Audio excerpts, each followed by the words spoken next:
Hi students, I am Praveen Sebastian Paul.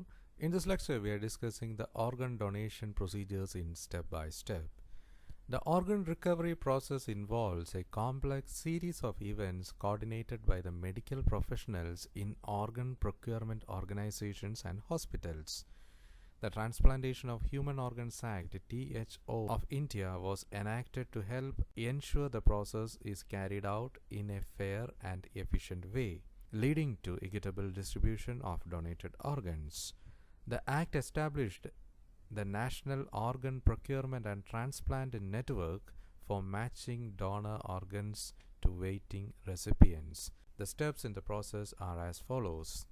First of all, identification of the potential donor by the hospital is the initial stage. Medical professionals at the hospital identify a potential candidate for donation.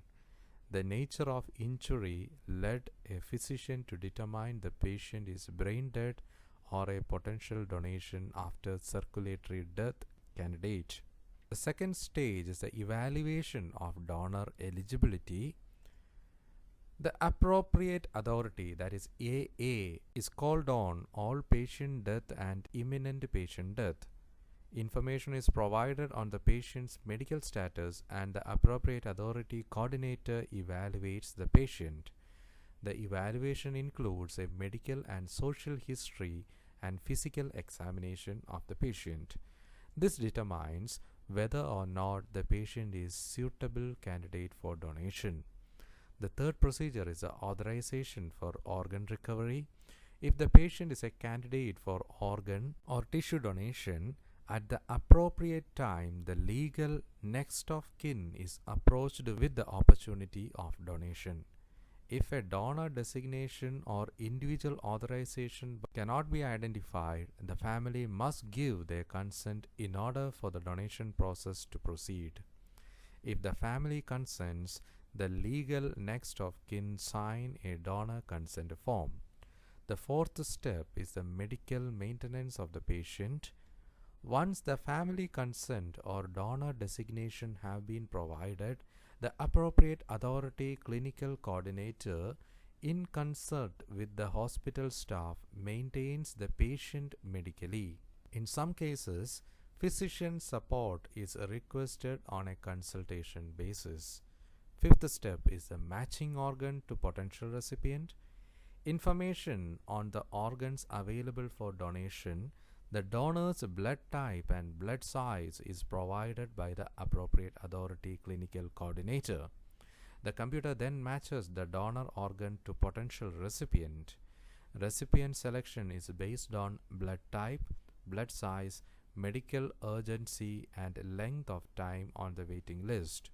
The heart, liver, and lungs are matched by the blood type and body size.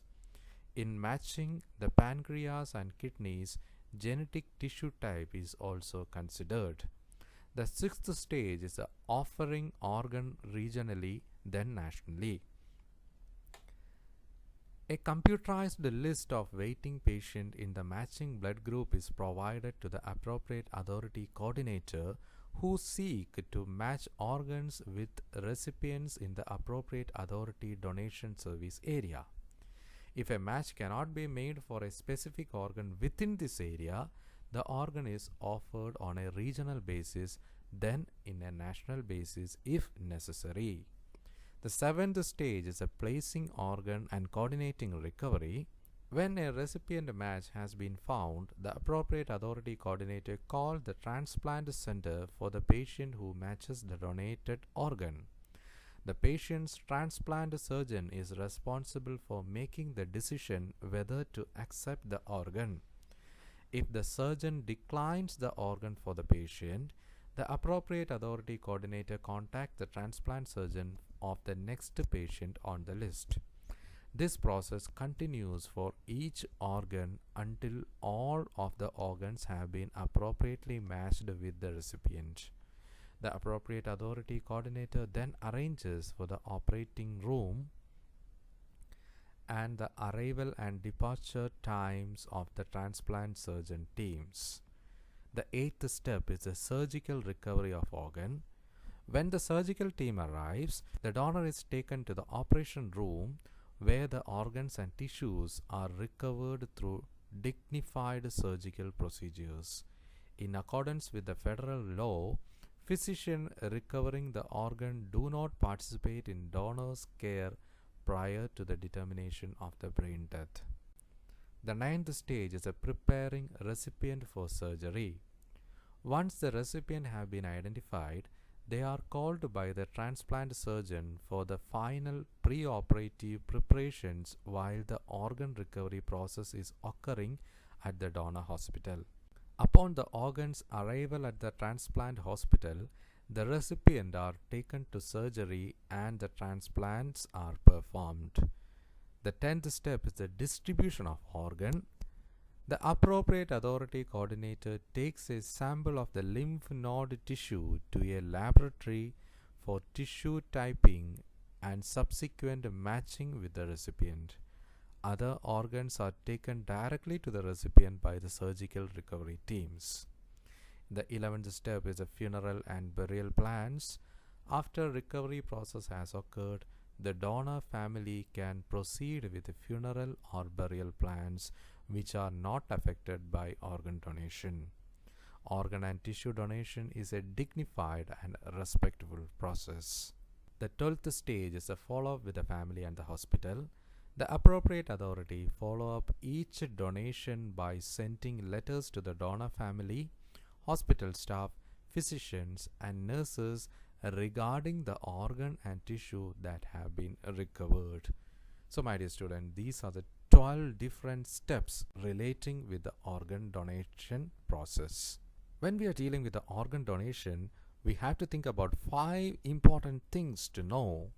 More than 1 lakh people in India are waiting for a life-saving organ transplantation. Sadly, while myth and misunderstanding about the organ and tissue donation abound, both kids and adults die each day waiting for a life-saving transplant, with a new person being added to the transplant list every 10 minutes. By becoming an organ donor and tissue donor, you can help save lives. So here are 5 things you need to know about becoming an organ donor and tissue donor. The first thing is, one donor can change dozens of lives. One single organ and tissue donor can save 8 lives and improve the life of more than 50 people, helping to restore eyesight, damaged tissue and vital functions. Secondly, anyone can be a potential donor regardless of age, race or medical history. Donation professionals review medical history to determine if you can donate.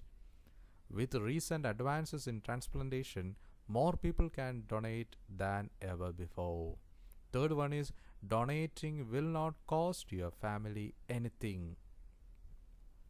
There is no cost to deceased donor's family for donating organ and tissues. All costs directly related to the organ donation are covered by the recipient's insurance or recipient family. Hospital expenses incurred before the donation of organ in attempt to save the donor's life remain the responsibility of the donor's family. Families are also responsible for expenses related to a donor's funeral. Fourth one is, make your intentions known. Signing a donor card that you want to be an organ donor is not enough to ensure that you will be considered as a donor. To officially register as an organ donor, register through government portals. You also need to talk your decision with your family to ensure that your wishes are carried out.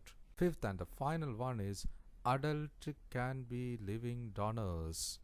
While most organ donation happen after death, you do not have to be deceased to donate. Adults can make living donation. This means that living adult can choose to donate an organ, that is kidney, part of lungs, liver, pancreas, or part of an organ to someone in need. So my dear students, in this lecture we have discussed the organ donation scenarios step by step. So my dear student, hope you had understood this topic. So dear students, kindly go through these assignment questions. Question number 1 is, Write in detail about the organ donation step by step. And the second question is write about 5 things to know about organ donation. So my dear student, in the upcoming lecture, we will discuss the issues in organ donation. So see you soon. Until then, goodbye. Thank you and all the best.